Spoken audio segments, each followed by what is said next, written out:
Hi guys, we are still on our lesson about trees, and we're talking about how do trees grow and change.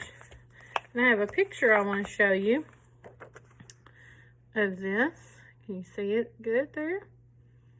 How do these things help us grow and change? This is a glass of water and then a plate of really healthy food.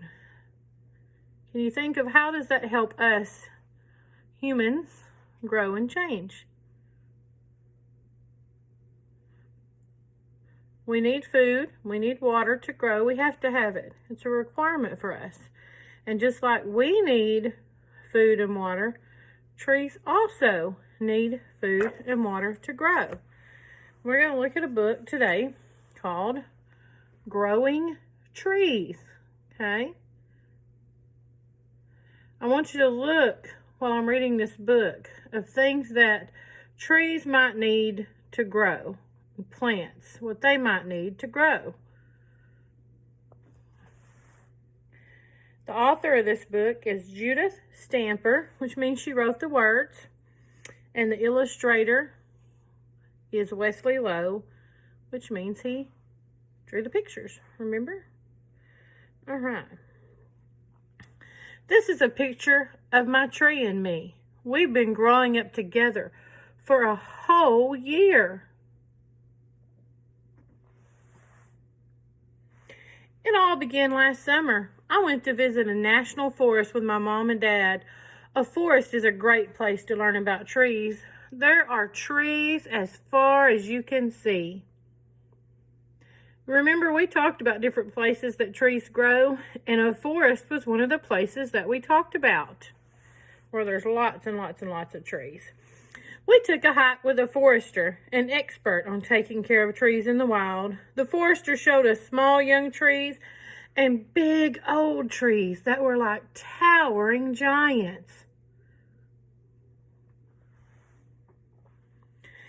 Then he explained the life cycle of a tree. It all starts out with a seed. In the spring, the warm sun makes the seed germinate or begin to grow. That's what germinate means. The seed sprouts a small root that grows down into the ground. The root absorbs waters and minerals from the soil. Little bitty root there at the beginning. Next, a small stem pushes up out of the ground and grows two tiny seed leaves. The leaves use sunlight to give the tree energy to grow. A new growth called a shoot appears at the tip of the stem. Larger leaves grow from the shoot. The seedling is on its way to becoming a tree. They're very, very tiny at this point, and you have to take good care of them. The young tree keeps growing if it gets enough water and sunlight to survive. That's kind of like its food. In its next year of life, the tree grows buds that may turn into leaves. Soon the tree has branches, a woody trunk, bark, and lots of leaves. Remember, we talked about those parts of the tree. The trunk's at the bottom. And then the bark is on the outside of the tree. And then we have branches that come off of the big part of the tree, and then leaves that grow on those branches. Each year the tree grows taller and its trunk gets wider. A forester could tell you how old a tree is. Do you remember what we talked about on how to tell how old a tree is? By counting its rings. A tree trunk has one ring for each year it has been alive. This tree was more than 100 years old.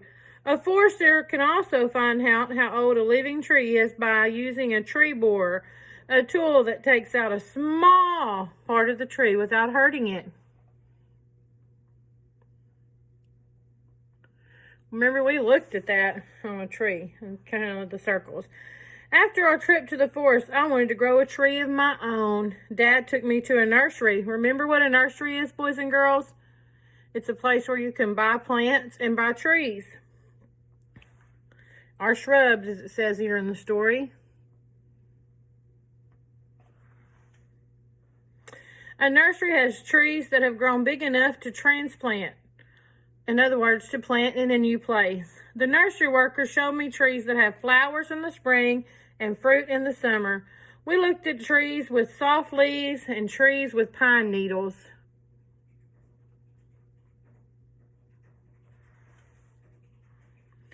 I chose a maple tree. My tree was already more than 4 feet high, just a little taller than me.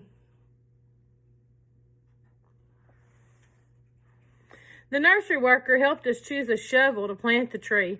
She recommended organic fertilizer to feed the tree as it grew. Then she went over the instructions on how to plant my tree. You have to plant them in just the right way for that tree to grow. I picked out a place in our backyard where the tree would have lots of sunlight and lots of room to grow. Then Dad and I dug a hole with a shovel. The hole was as deep as the tree's root ball and about 3 times as wide. The root ball is on the bottom of the tree when you buy them. Sometimes they're wrapped up like a ball, and then the roots will spread out and grow. We carefully lowered the tree into the hole. We loosened the burlap bag. Oh, that's what these roots were wrapped around with, was the burlap bag around the roots. Next, we filled in soil around the tree. I added organic fertilizer to the soil and sprinkled mulch on top. Then I gave my tree a nice drink of water. Mulch is something we have in our flower bed that goes on top of the soil to help it not wash away so much. Dad asked an arborist to check the other trees in our yard. Can you guess what an arborist is? It's like a doctor for trees. She pruned the branches of our big trees with pruning shears. That means she cut some of the branches off. You can't just do that just because you want to. It takes someone that knows which ones to prune, which means cut off some of them that are dead, or maybe something wrong with them, and so that the other branches will grow bigger and your tree can grow larger. She checked all the trees for signs of disease, which means signs of sickness. She also listened for bugs by using a stethoscope. She looked like a doctor. One of our oldest trees had been damaged in a storm. The arborist used a handsaw and a chainsaw to cut off 2 broken limbs.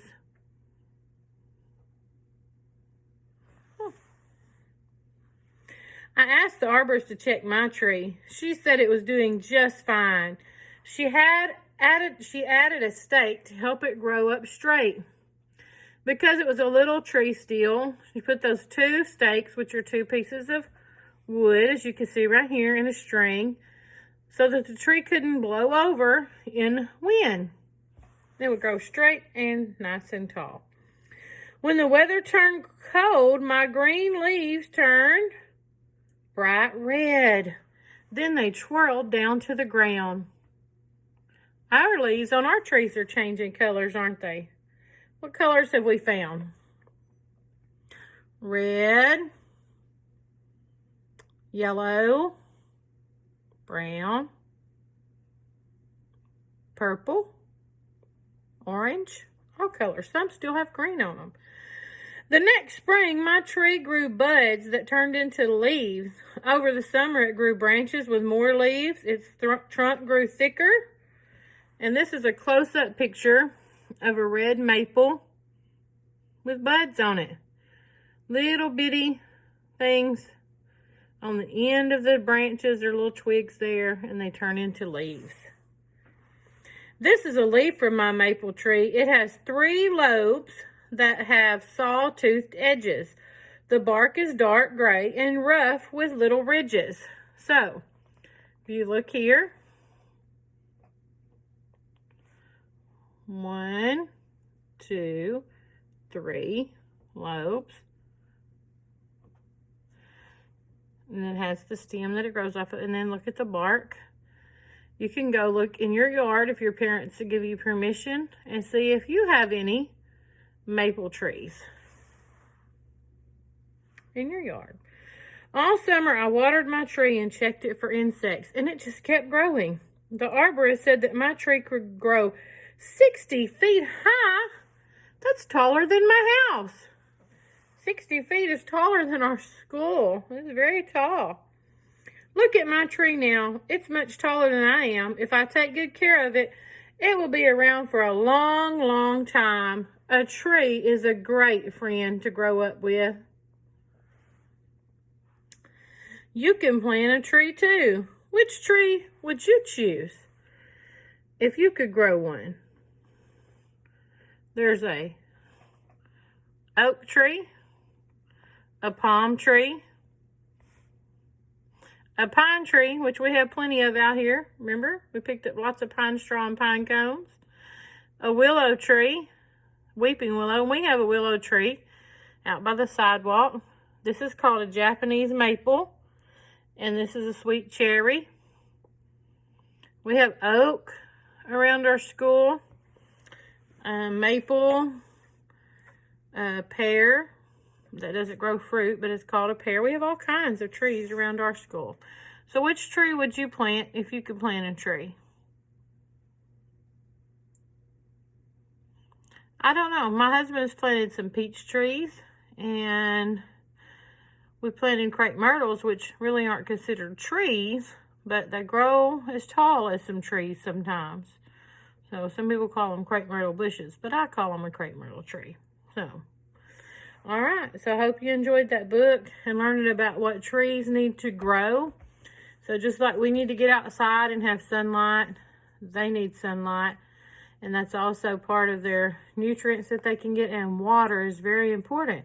We have to have water to live, and trees have to have water to live so that they can grow from this little bitty tree into this big, tall tree.